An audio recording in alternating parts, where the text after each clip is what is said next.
आज पण इडलीचा मोदक बनवलाय गव्हाच्या पिठनी नाही तांदळाच्या पिठनी.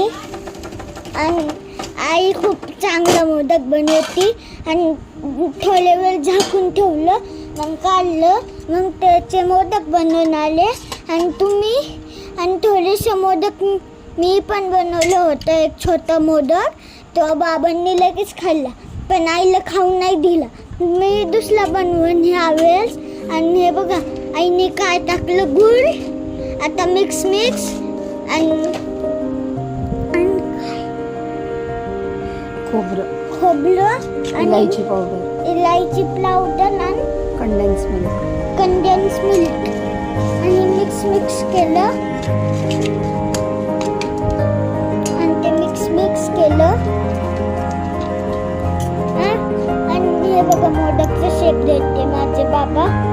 हे टाकलं आपलं पीठ आणि थोडंसं अजून टाकलं आणि होल केलं आणि आपलं टाकलं. बघितलं का? पण माझा मोदकचा व्हिडिओ नाही काढला ना, तुम्ही सांगा. काढला का नाही? काढला ना. माझा मोदक क्लासला बनवतोय. बघा किती भारी मोदक बनला. आणि बाय.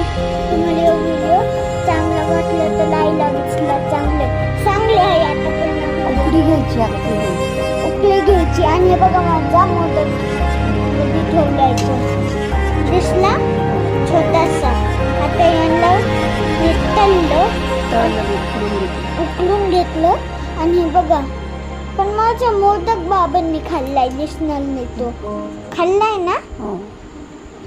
आणि हे बघा तेल टाकलं. तेल नाही, तूप टाकलं, म्हणजे देसी घी. आणि आता ते बाप्पाला देते. बाय. 10 मिलियन सबस्क्राइबर होऊन द्या. आणि आई हे बघा, हे काय मोदक खाल्ला आईने. बघा भारी वाटलं ना आईला.